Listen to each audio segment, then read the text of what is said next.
Ladies and gentlemen, good day and welcome to the Q4 FY23 earnings conference call of Endurance Technologies Limited, hosted by Axis Capital Limited. As a reminder, all participant lines will be in the listen-only mode, and there will be an opportunity to ask questions after the presentation concludes. Should you need assistance during the conference call, please signal an operator by pressing star then 0 on your touchtone phone. Please note that this conference is being recorded. I now hand the conference over to Mr. Nishit Jalan from Axis Capital. Thank you, and over to you, sir. Thank you so much. Good morning, everyone. Welcome to Q4 FY23 post-results conference call of Endurance Technologies. From the management team, we have with us Mr. Anurang Jain, Managing Director, Mr. Ramesh Gihani, Director and COO, Mr. Massimo Venuti, Director and CEO, Endurance Overseas, Mr. Satyajit Ray, Director and Group CFO, and Mr. Raj Mundra, Treasurer and Head Investor Relations. I'll now hand over the call to Mr. Jain for his opening remarks, post which we can begin the Q&A session. Over to you, Mr. Jain. Thank you and good morning to everyone. I would like to share details of how we have done in the fourth quarter of FY23 and in the whole financial year of FY23. In India, in the fourth quarter of FY23, as per the CM data, the two-wheeler industry sales grew by 4.15% compared to the previous financial year. Scooters grew by 11.9% and motorcycles degrew by 10.1%. The automotive industry in India had a degrowth of 0.5%.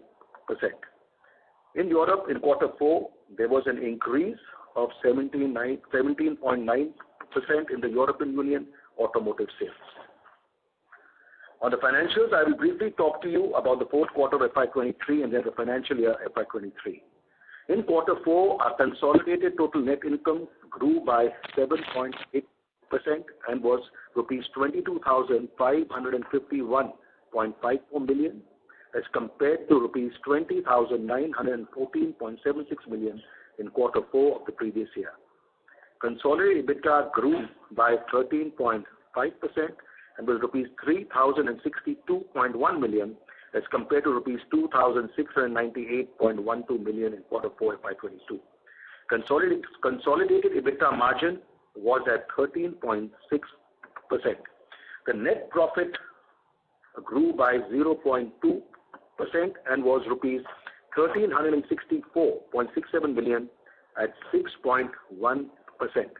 This includes the Maharashtra State Mega Project incentive in quarter 4 of rupees 3.71 million.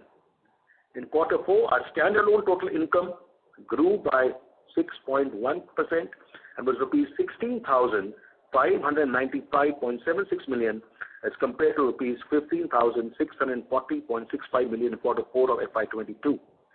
Standalone EBITDA degrew by 0.3% and was rupees 2,058.34 million as compared to rupees 2,064.65 million in quarter 4 of FY22. The EBITDA margin was at 12.4%. Standalone net profit degrew by 8.9% and was rupees 1,045.11 billion at 6.3%. This includes the Maharashtra State Mega Project incentive in quarter 4 of rupees 3.71 million. For the financial year FY23, our consolidated total net income grew by 16.6% and was rupees 88,494.73 million as compared to rupees 75,901.78 million in FY22. Consolidated EBITDA grew by 7.6% and was rupees 10,816.93 million as compared to 10,056.76 million in FY22. Consolidated EBITDA margin was at 12.2%. The net profit grew by 4.1% and was rupees 4,795.76 million at 5.4%. This includes the Maharashtra State Mega Project incentive of rupees 589.27 million. Our subsidiary Maxwell Energy had a sales of rupees 180.29 million with an EBITDA loss of rupees 118.51 million.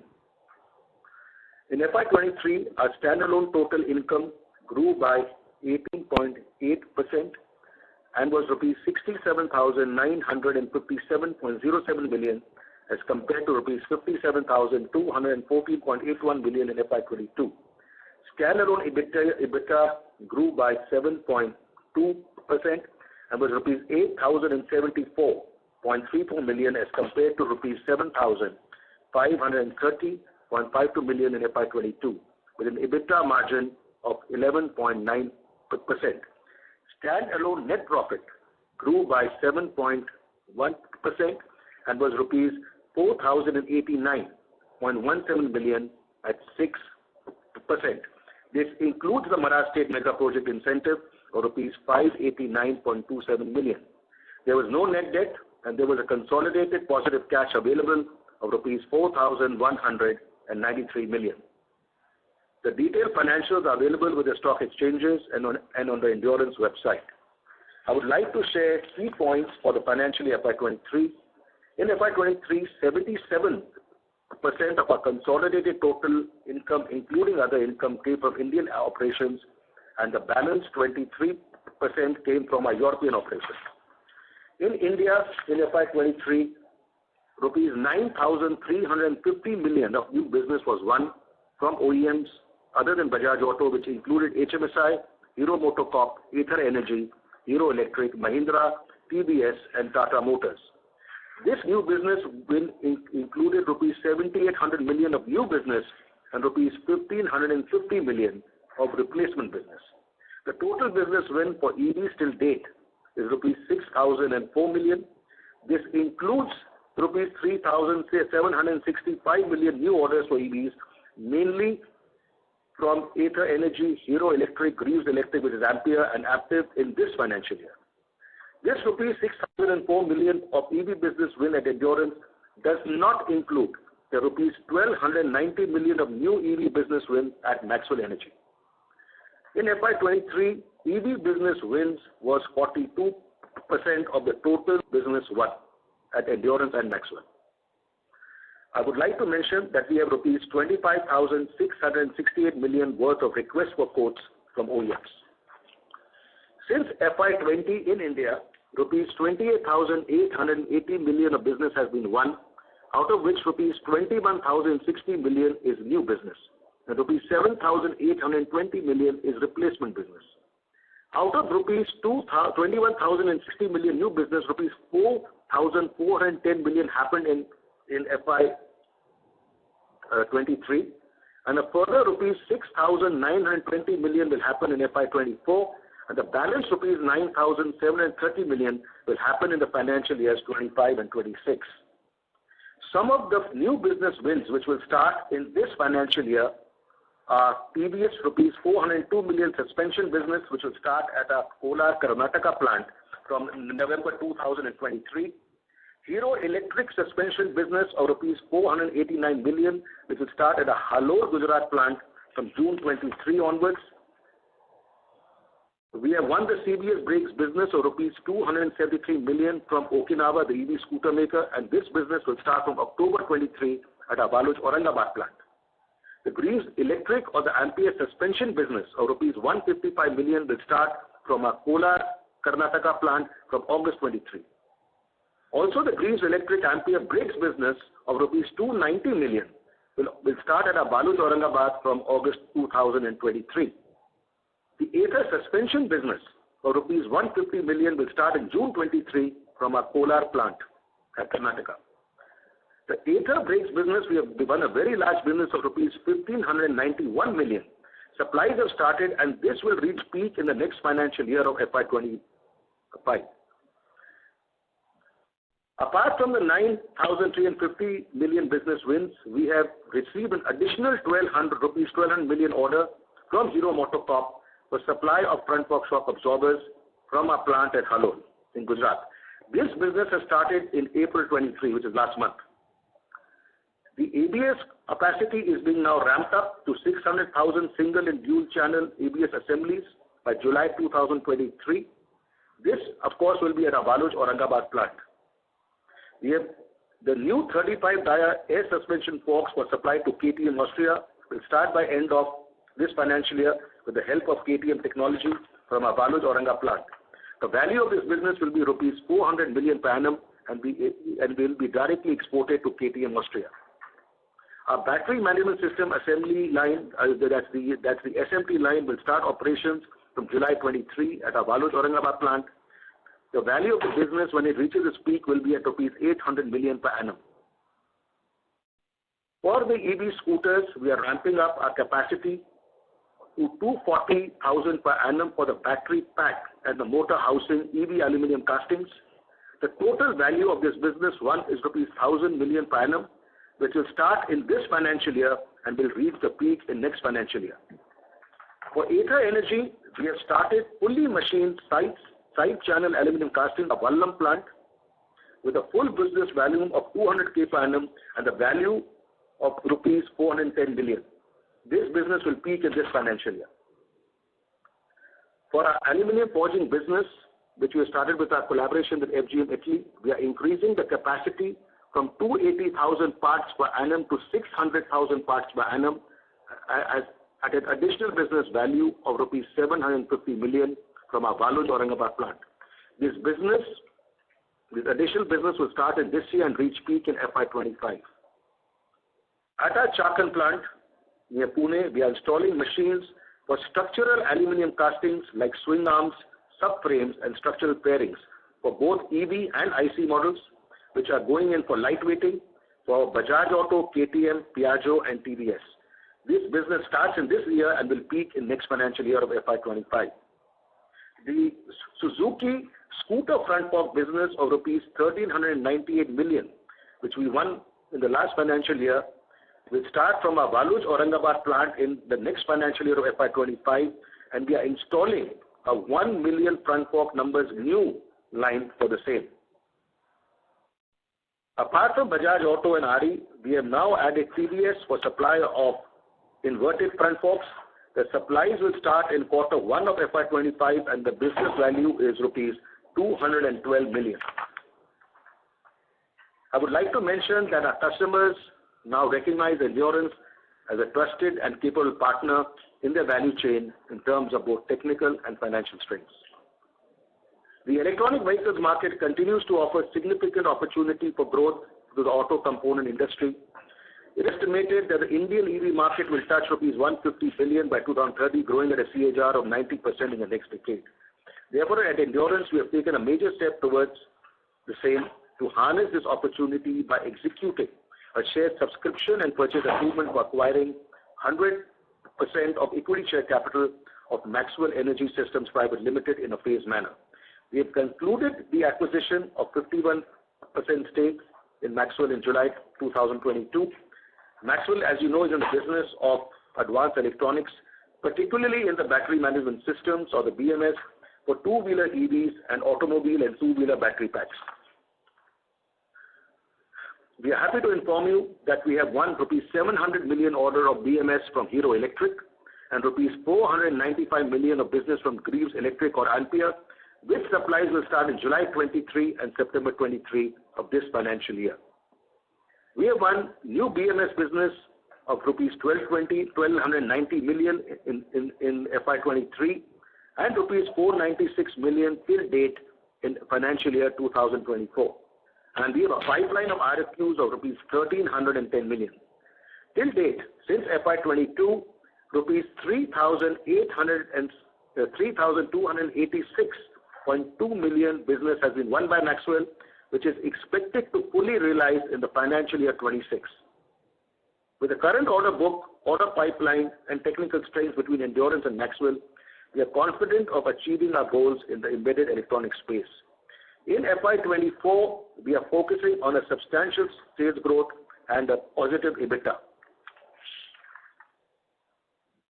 To help our overseas operations to grow in the European two-wheeler component profitable aftermarket business, we have acquired an Italian company, Freno Tecnica, in July 22.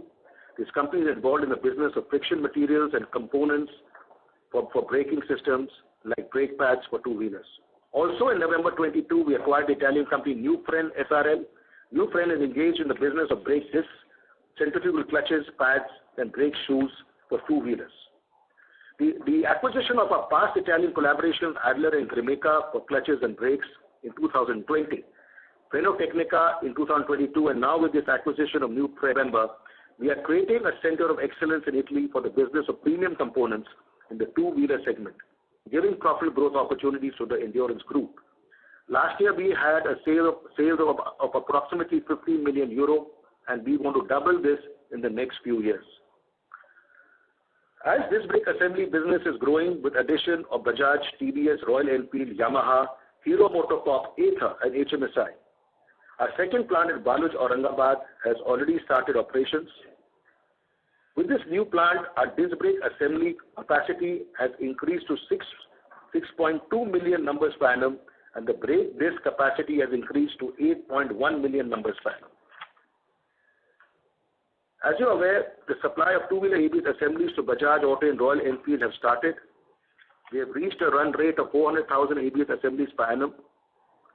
As you are all aware, competition is mainly from Bosch, which controls the major market share in this Indian ABS two-wheeler market.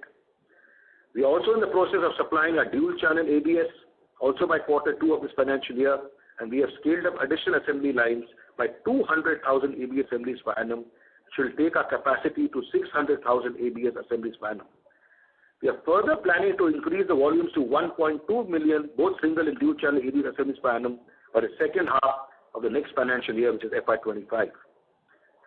We have in March 23 also started manufacturing the ABS valves, which is an import substitute, which is not only a technology component, but will help us in substantially lowering our costs. Also, due to increased orders from Bajaj, Yamaha India, TVS, and Hero Electric, we have added a new plant at Chakan to help increase our supplies and volumes to 4.5 million wheels per annum from 2.8 million wheels per annum. This plant has already started in July 22.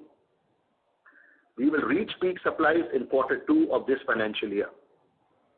As far as Europe is concerned, in FY23, we have won 83.87 million euro new business, mainly from the Volkswagen Group, Daimler, and Stellantis. In the last 2 years, 158 million euro business has been won. I would like to point out that Endurance, both in India and Europe, is actively pursuing its focus on gaining access to new technology and focusing on new product, organic and inorganic growth. As mentioned earlier, Endurance has also entered degradation product areas. First is aluminum forging axle clamps for inverted front forks with the help of a collaboration with FG in Italy. We already started supplies to Bajaj Auto and directly to KTM. We have also won orders for stem assembly and under bracket aluminum forging from Hero MotoCorp, and we are actively engaged on new business wins with other OEMs for supply of aluminum forgings other than inverted front forks.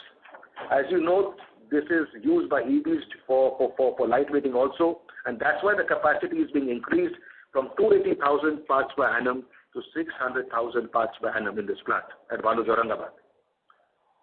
The second product, of course, is the biosteel braid hoses for the ABS application for mid and high-end bikes. This supplies already have started from last year. Both these projects are helping us in our profitable growth. In FY23, aftermarket sales grew by 2.91% from rupees 4,189 million in the previous year to rupees 4,310.9 million in financial year 23. We are now exporting our aftermarket parts to 31 countries, and aftermarket growth is a large focus area for us.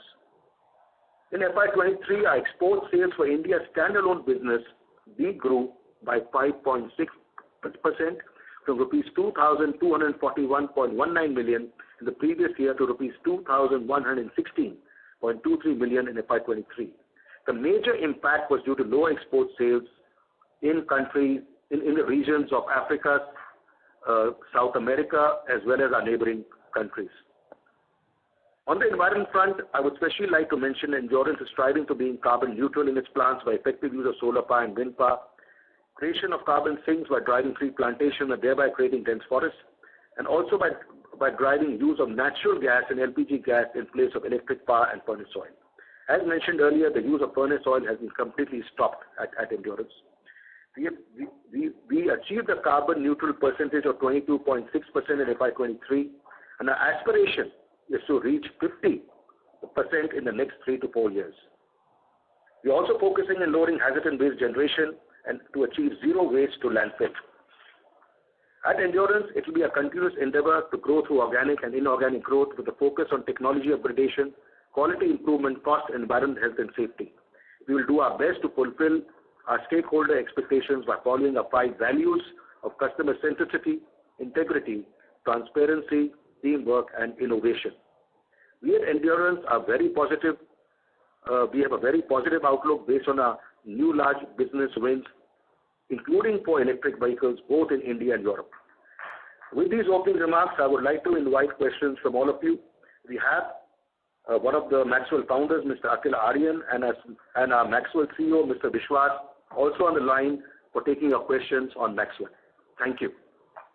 Thank you very much, sir. We will now begin the question and answer session. Anyone who wishes to ask a question may press star then 1 on their touchtone phone. If you wish to remove yourself from the question queue, you may press star and 2. Participants are requested to use handsets while asking a question. Ladies and gentlemen, we will wait for a moment while the question queue assembles.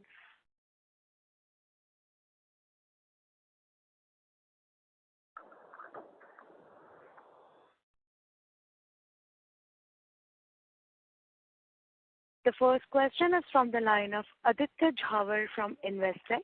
Please go ahead. Yeah, thanks for the opportunity. Congratulations for resilient performance, and thanks a lot for putting out a detailed presentation.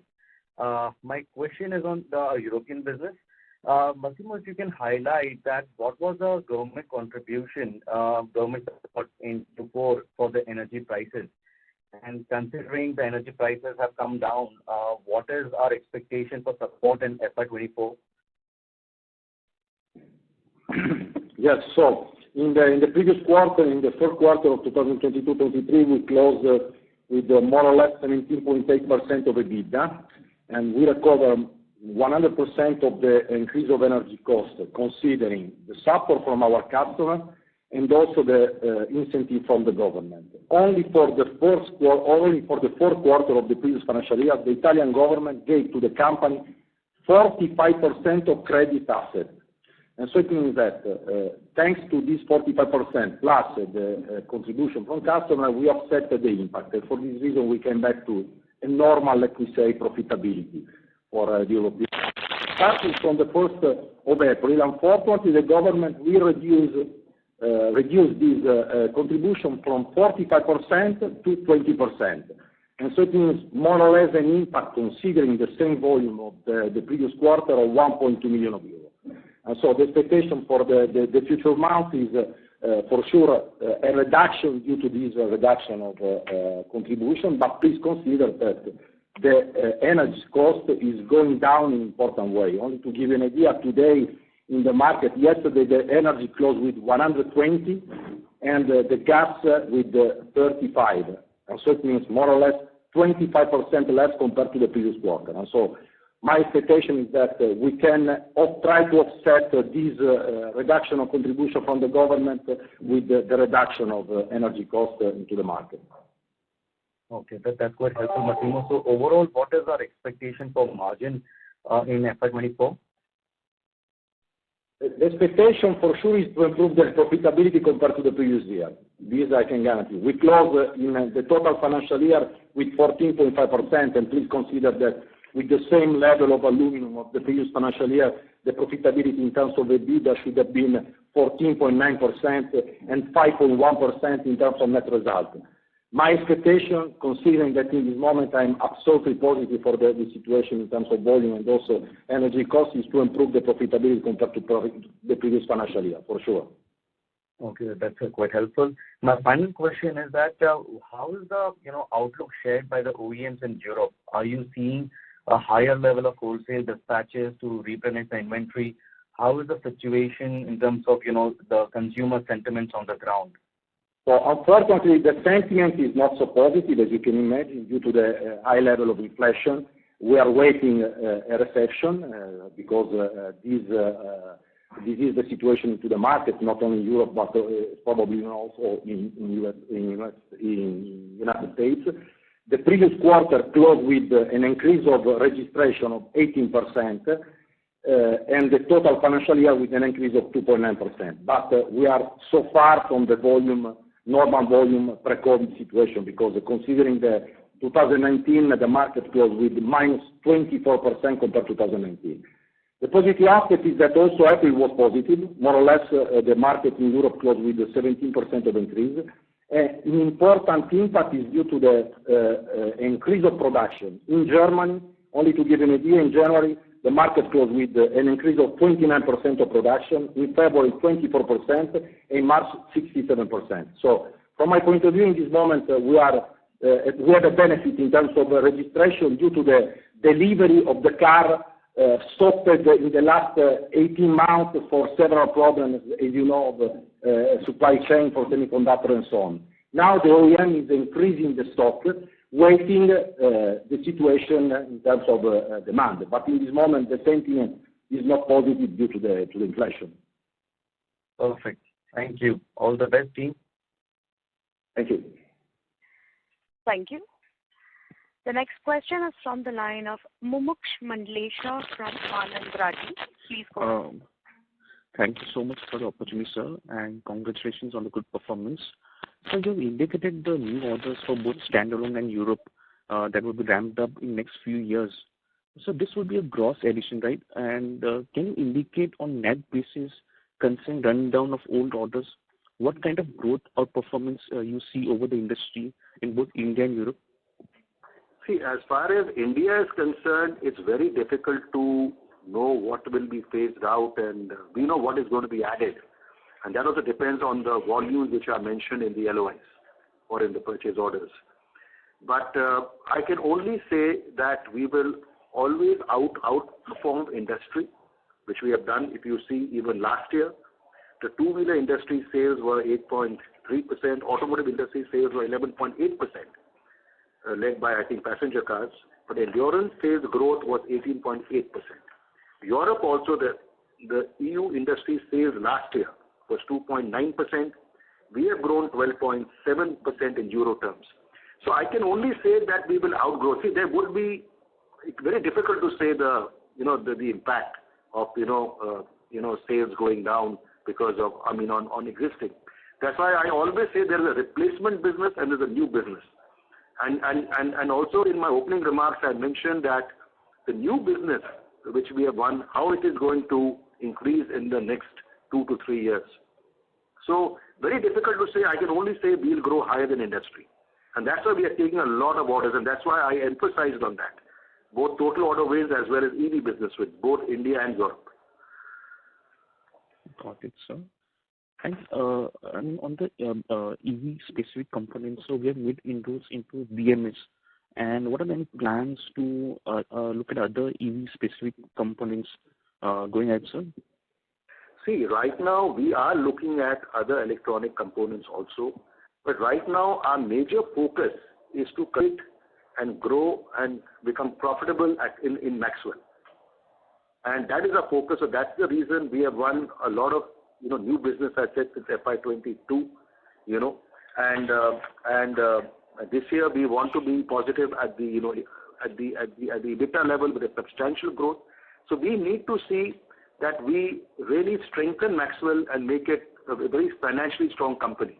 Because with customer strengths in this company. So that is the focus of course, Mr. Akhil Aryan, Alex Corridor, the founders, our CEO, Mr. Vishwas, as well as all of us at Endurance, So right now, I think focus is, there's a huge opportunity. The way, I've told you the 2 large orders we won.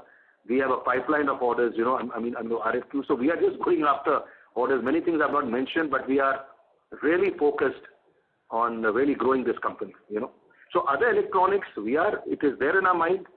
So if a good opportunity comes, we will take it side by side. But right now, the focus is on the BMS, Yes, thank you. Just last question. How do you see the two-wheeler industry growth for this year How is demand picking up, sir?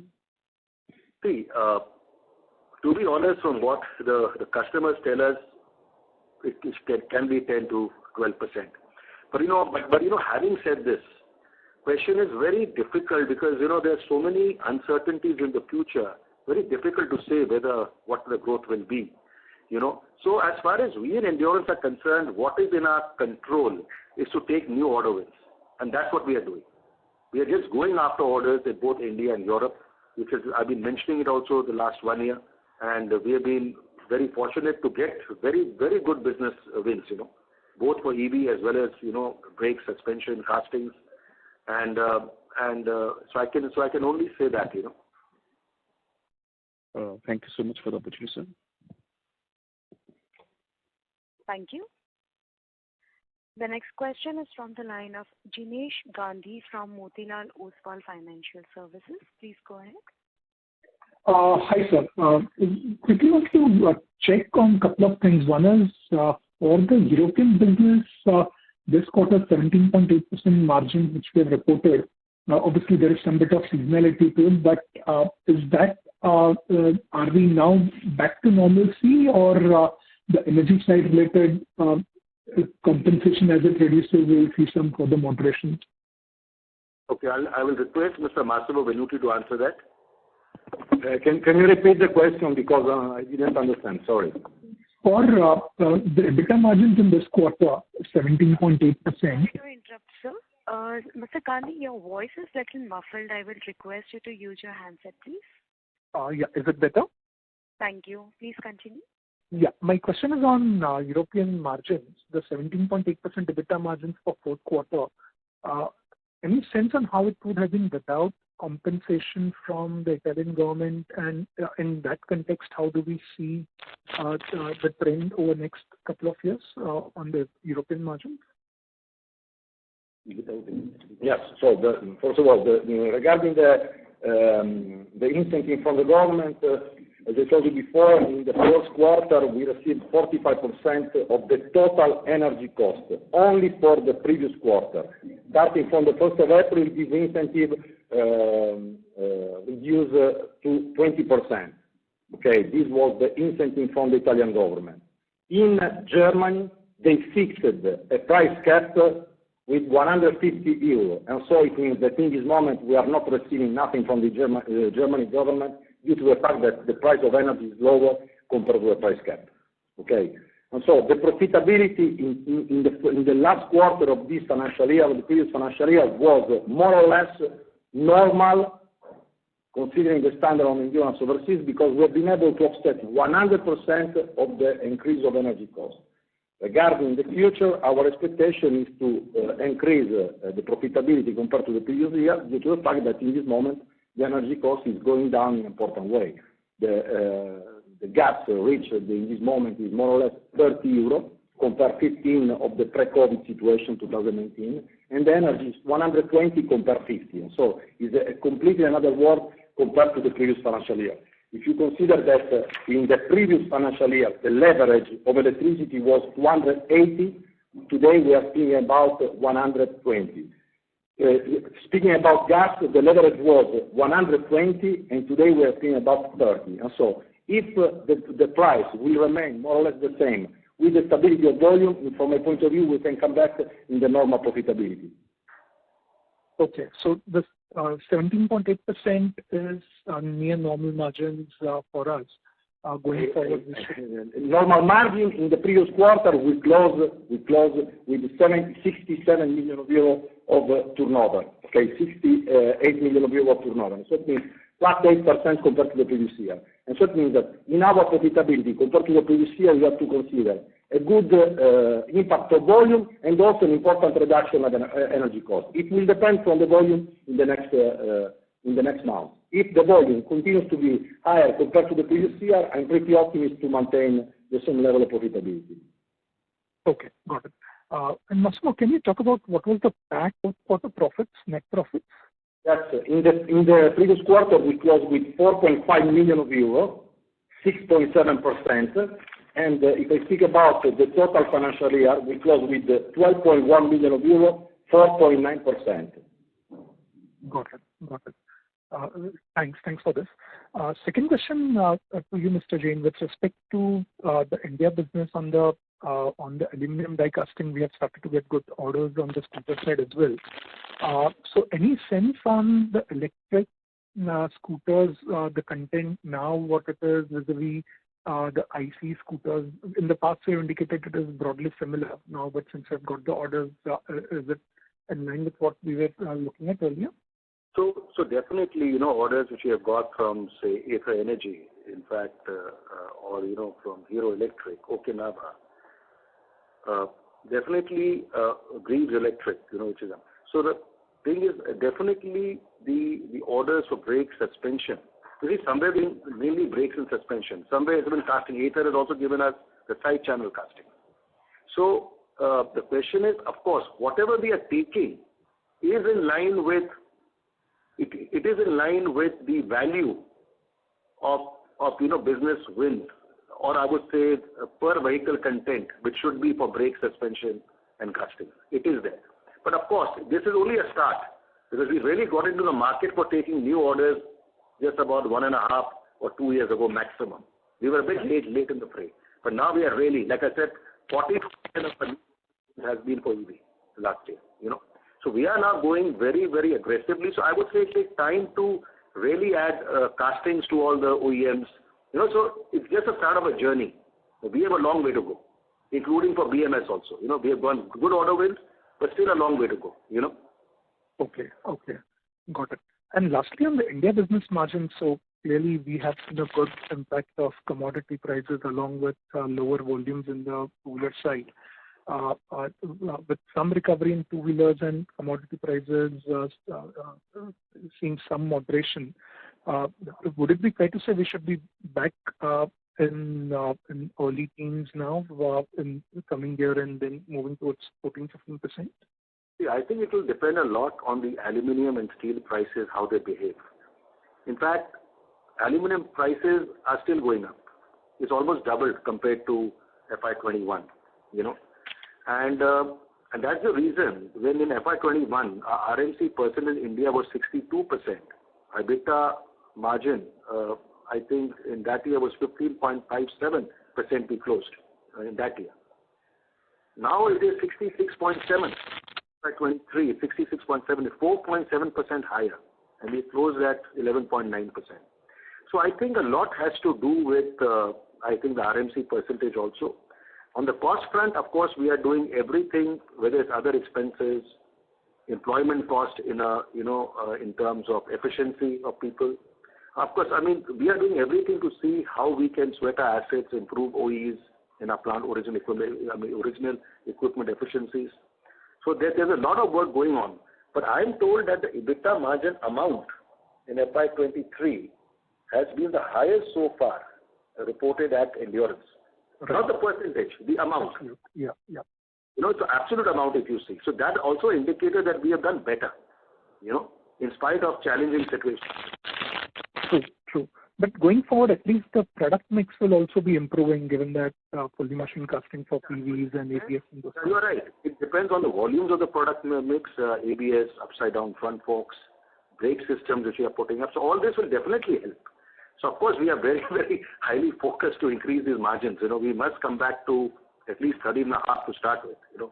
So that is our focus, and we'll do our best to achieve that. Sure, this is very helpful, and thanks to the team for putting up a very detailed presentation. Thanks. No, that was important, I thought. We thought. Thank you. The next question is from the line of Pramod Amte from InCred Capital. Please go ahead. Yeah, hi. Thanks for this opportunity. First one is with regard to the after-sales parts, where I think you indicated you plan to nearly double the contribution to sales to around 10%. Where is this confidence coming? What action you are taking up? Because your sales will organically growing and you plan to increase your contribution. So it will be almost like 2.5 times to 3 times the current sales run rate which you want to achieve in 2 years. So can you give some color on that? So as far as market sales as a percentage to India sales is concerned, it is at 6.5%. Our intention is to go to 10% for sure. As now the question, and that was the plan for FY23, to go step by step from 6.5 to maybe 7.5, 8, and then take it forward in the next few years. The which happened last year was, which we made the budget in February, March of 2022. We didn't expect the issues which were in Africa, South America, Sri Lanka, Bangladesh. There were a lot of issues related to available of currencies, their macroeconomic factors. So there were many points like this where we could not. I mean, the sales did not happen to those markets. So we are definitely confident that this year, starting from I think June, July, already things have improved in Sri Lanka, Bangladesh. We see Africa also. We are seeing an improvement. So we feel that this year, of course, will be a much better year than last year. That's the plan. But and it's a very, very high focus area because it's a very important area for us. So our target actually, just to correct you, was 10% of India sales by FY26 is what we had mentioned. It was by FY26 to reach 10%. Because India sales is also growing, as you are seeing. We've grown 80.8%. So every year that's going to grow. So 6% of that we want to reach in FY26.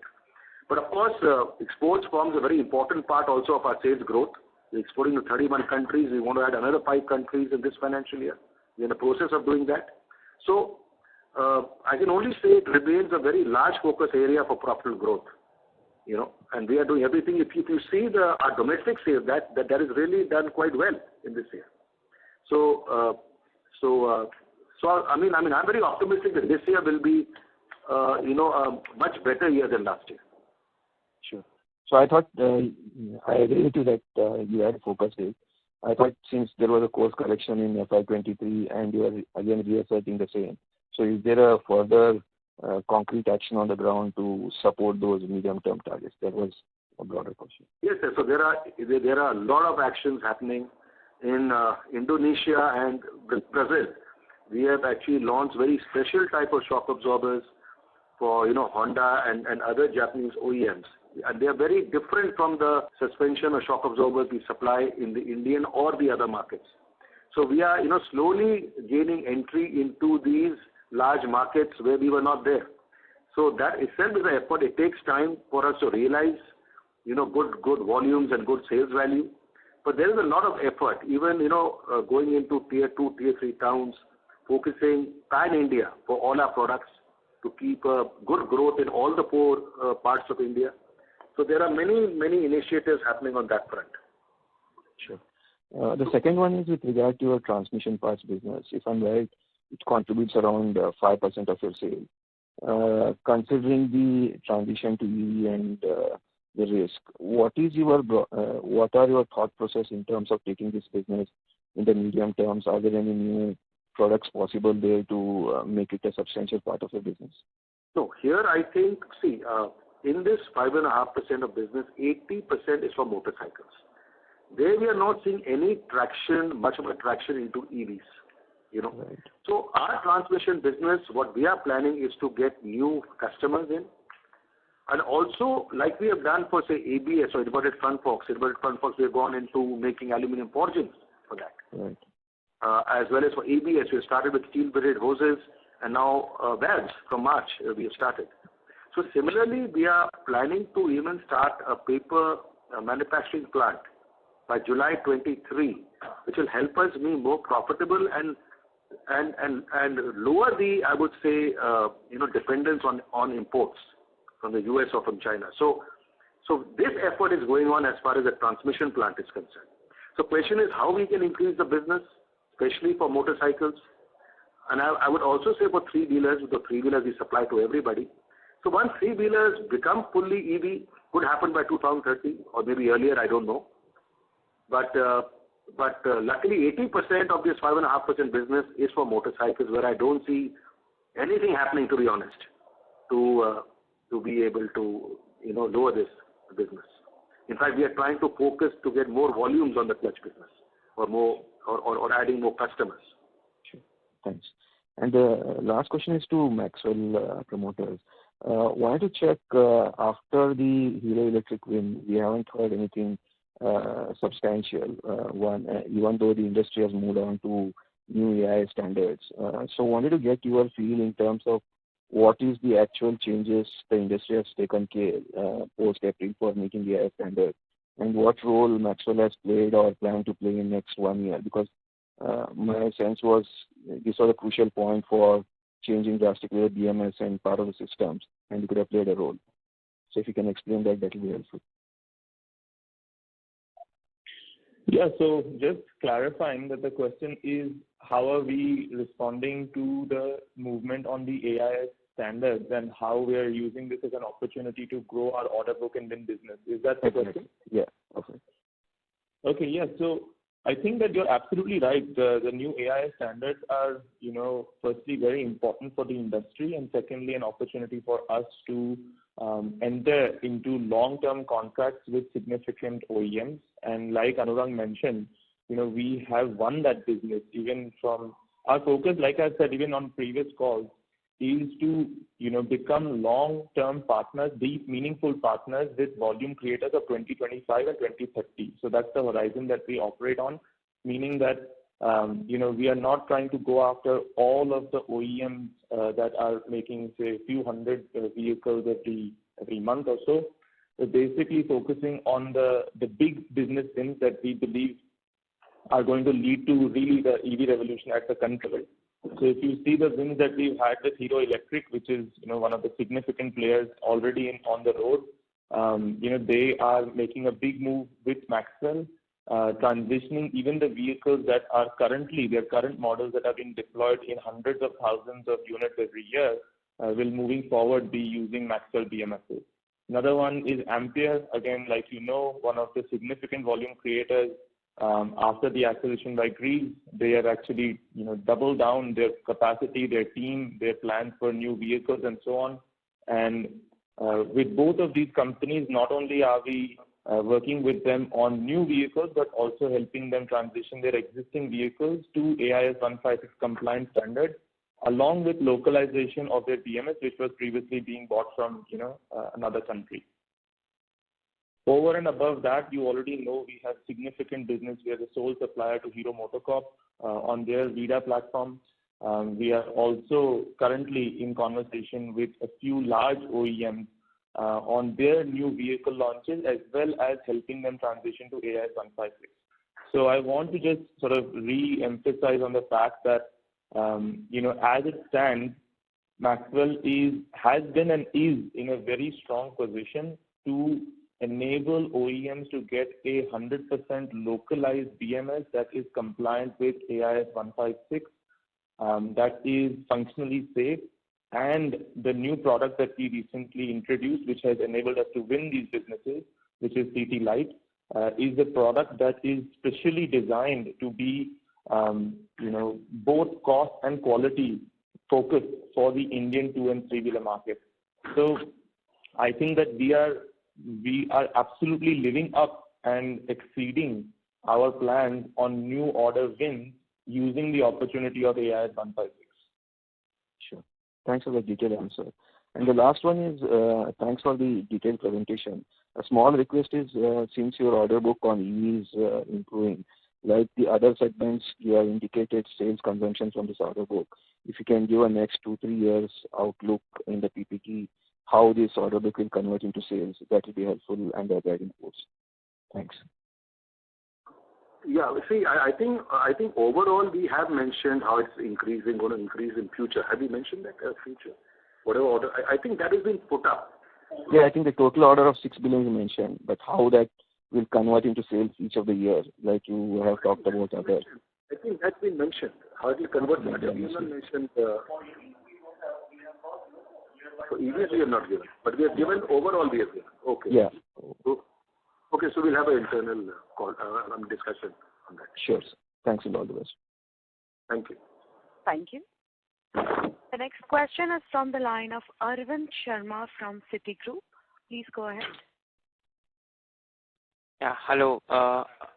Hello, good morning, sir, and thank you for taking my question. First question would be on the EV business again. How do these new orders or new revenue from EV business compare with the ICE business in terms of margins? It's a very sensitive question, but I think I've answered it in the past calls. I would say it's good. Okay. It's where I don't make money. Okay. Sure, sir. Sir, second would be, you shared the revenue for European business in rupee term. I know you can back calculate, but if you could, just for sake of accuracy, also share the revenue, EBITDA and PAT in euro terms, the way we normally do. No, you want first let Mr. Jain finish the answer to the first question, Arvind, okay? Sorry, sir, there was some communication gap, sir. No, now what was I saying? It slipped my mind. Profitable business and EV as the conventional life business profitability, and your focus on EV products versus ICE products profitability. Yeah. So I'll just put it this way, that definitely the profitability is good. Otherwise, we wouldn't be taking this business. I would say the main, focus also for Endurance, not only business wins, but it's business wins in our plants where the capacity being used is less. And that's why I specifically mentioned the new orders. They're coming in our Kolar plant in Karnataka, Halol plant in Gujarat, plants which have a lower, capacity being used. So we are really focusing this new additional order, which we call, which is not a part of the 9,350 million. This hero business of 1,200 million has been really a good boon from April 23 onwards. It will really help us in get economies of scale and really improve the profitability in these plants, which have been dragging us down last 2 years. You know what I'm saying? So these are also the focus areas, and we are putting our EV business wins in these plants, because they are doing the similar business of suspension or castings or, brakes. Okay. Arvind, can you mention exactly which numbers of Europe you were looking for? Sir, the normal revenue, EBITDA and PAT. PAT, I think you've shared 4.5 million euros, the revenue and EBITDA. So, you're talking about quarter 4 or full year? Quarter 4, sir. Okay, we closed in the quarter 4 with 67.4 million of euro of income compared 62.6 of the previous financial year, an increase of 7.6%. Speaking about the EBITDA, we closed with 12 million of euro, 17.8% compared 7.9 million of euro of the previous financial year, 12.6%, with an increase of 51.9% in terms of EBITDA.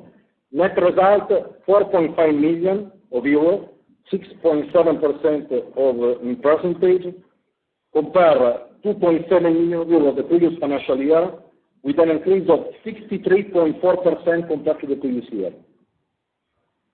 Sure. Thank you so much, sir, for this, and apologies for the communication lag on the first question. No problem. No, it's okay. Thank you. The next question is from the line of Vimal Gohil from Alchemy Capital Management. Please go ahead. Right.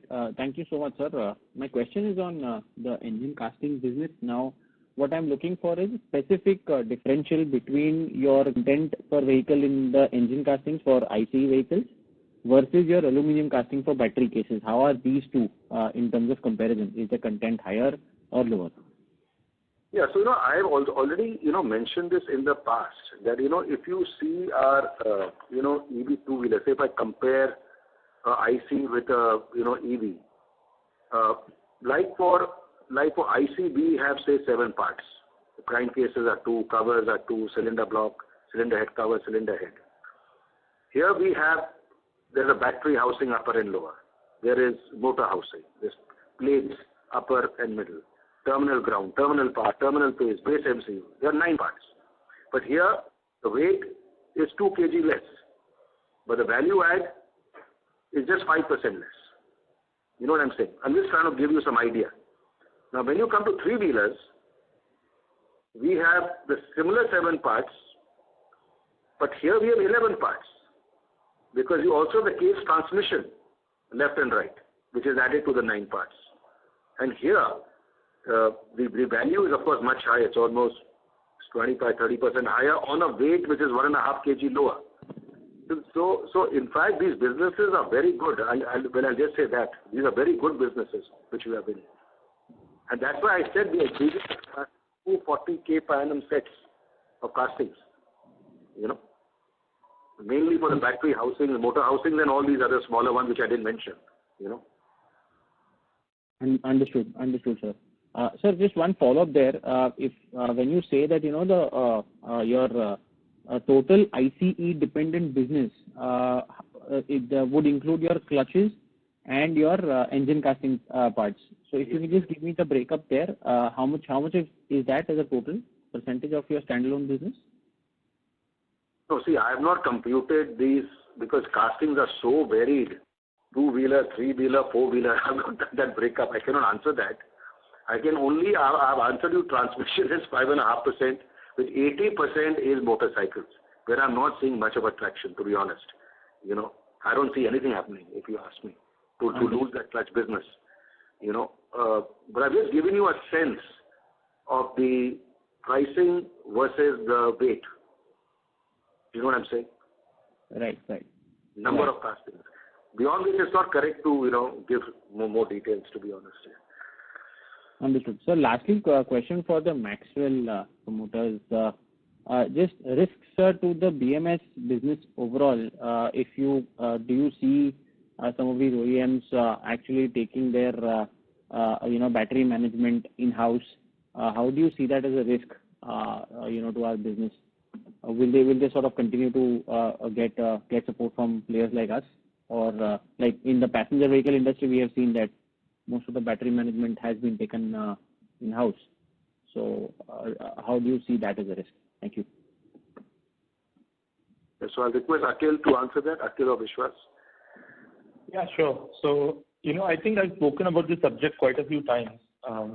If the reality is building a BMS is it is a high risk and low value opportunity for OEMs if you think about it, right? So the BMS is a critical component that goes inside of the battery, and it's not just a sort of an analog device which has just a hardware, but there are algorithms and software that need to be built both for safety as well as accuracy. So whether it is state of charge, state of health, state of energy, state of power, all of these algorithms need to be designed.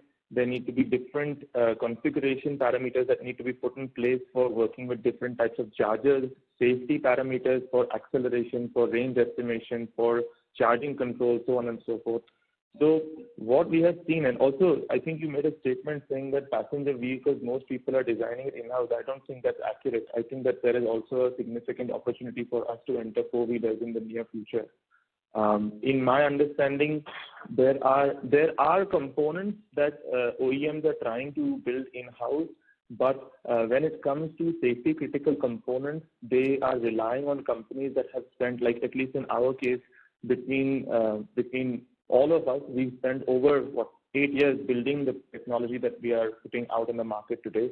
We've deployed it over hundreds of thousands of vehicles with millions of kilometers validated with no failures on the road. So that credibility is something that really helps us build a narrative in front of OEMs that when they're designing new vehicles, instead of taking a bet on building something that could be detrimental if there was any issue on the road, even to their brand or to their product line, they choose to work with people who have, I would say, domain and in-depth knowledge as well as technology that is tried and tested on the road. Which is why we are seeing success with significant OEMs. Now, the OEMs that you might be referring to that have built their own BMSs are perhaps OEMs that started, much before. For example, when you were, let's say, a Tesla or an Acer or someone like that, and you started 10, 11 years ago, at that time you did not have a mature offering of tier 1 OEMs bringing this technology to you. So they were basically forced to design the technology in-house and build it themselves. But any of the OEMs that are launching, say, even the significant OEMs that are launching their EV products today, there is actually, to some extent, a fight against time, right? You don't have 5 years to design your own BMS and design every single product and build sort of vertically integrated technology. So at least from the perspective of OEMs designing their own BMSs, we don't see that as a risk. What we do see is OEMs wanting to design their own batteries they want to own the IP on the battery level. And so they typically want to source the cells, design the electromechanical assembly, and buy a BMS from, say, a company like Maxwell and assemble it by themselves into a proprietary design. So that's what we are seeing on the two-wheeler side. I think that trend will continue. There will be other advanced electronics, like Anurag mentioned, that we are also venturing into beyond the BMS. So it's not like we're putting our head in the sand and saying, okay, BMS will be here forever. We're also exploring other advanced electronics beyond the BMS that we will be bringing to market very shortly under the Maxwell sort of umbrella. And the goal primarily is to, like I say, our mission is to accelerate the transition to an all-electric future. And for that, there will be various different advanced electronics required. BMS is our flagship sort of offering today. And I think that will continue both for two-wheelers as well as passenger vehicles in the near future. Thank you. Thank you so much for this. Was very helpful. Thank you so much. Yeah. Thank you. The next question is from the line of Mukesh Saraf from Avendus Spark. Please go ahead. Yeah, thank you for the opportunity. My first question is on the castings business. Could you give a sense of currently what proportion of the castings are fully finished? And probably how do you think that proportion can look in the next couple of years based on what you've been mentioning on that business going up? So I would say that 75% are either semi-finished or fully finished. Our target is, of course, there are some sticky customers who still want to do it in-house where most of the OEMs are giving it out. Because they don't want to get into the issue of rejections being sent back after machining, it's a big. So I think today if you see fully machined, I think we would be more at about 40%, 45%, I think. That's a guess I'm taking. Right. But to go, even if we go to fully machined at 75, 80%, that would be a good target to achieve, which in fact many customers are asking us to do that. And that requires investment also, so we'll go phase-wise. I can't give key by when in future, but definitely I can only say that all the new business we are taking is only with machine castings, and the historic, based on the investments we want to do, we'll go step by step, not the investments. And this will be outside of Bajaj Auto, sir? These customers that you're talking about who are getting to that? No, this I'm telling you a total figure with Bajaj Auto. But of course, see, outside Bajaj Auto, there are certain which are fully machined also. There are certain which are not machined also. So we have to still, the non-machined people, we still have to go to semi-finished or fully finished. Because the mindset is to do it in-house with a few of them. Right. Bajaj that way is a leader in doing fully machined. Yeah. So okay, I understood that. Right. Thank you. And and also four-wheelers is largely fully machined only. Yeah. Unlike Tata Motors, Mahindra is largely fully machined, which is a very good thing. Understood. There are some exceptions, but largely fully machined. Right, sir. And my second question is on the EV business that you've been mentioning, these order books that you have, 6 billion odd. How are we kind of looking at this FAME subsidy probably not being extended, and how are we safeguarding, say, the volume targets? Because these are based on peak, annual basis, peak production basis. So is there, do you see a risk of the subsidy not being extended and the production at the OEMs, falling? We have seen some of these OEMs, when the subsidies got cut, their volumes actually fell quite a bit. So how are we looking at that angle? See, one of our customers, Ather, already you've seen in the papers last week that they are going to get the FAME subsidy. There's no issue there. Future, what happens beyond FY25, I cannot say. But see, as Endurance, we have to invest in the journey of EV where there is a large focus by the government, and by the OEMs, and for environmental reasons. So as far as we are concerned, our job is to take the business, which we are doing. What happens in the future, to be honest, I can't comment whether they'll extend the subsidy, what happens to these companies, how the subsidy, I have frankly no idea, Actually, sir, my question was more towards on the profitability side. How are we safeguarded if the volumes actually are much lower than what the company or the customers have indicated? I was actually more looking at that aspect. Yeah, so I see. The question is, if the volumes don't happen, of course, you'll do, less sales. But most of these orders, like I mentioned, are from existing plants. We are trying to increase sales and profitability from the existing plants. We are not setting up a new plant. And most of the capacities already are there. Whether it's for assembly or it's for other processes, we already have the investment done. So the best part of this is that we're doing it from our existing plants. I don't need to add much to do this business. That's the best, and that's why I mentioned in my opening remarks from which plant we are doing it. All these businesses which I mentioned. Right. Great. So that makes sense. Thank you so much. Thank you. Thank you. The next question is from the line of Ashin Modi from Equirus Capital. Please go ahead. Yeah, thanks for the opportunity.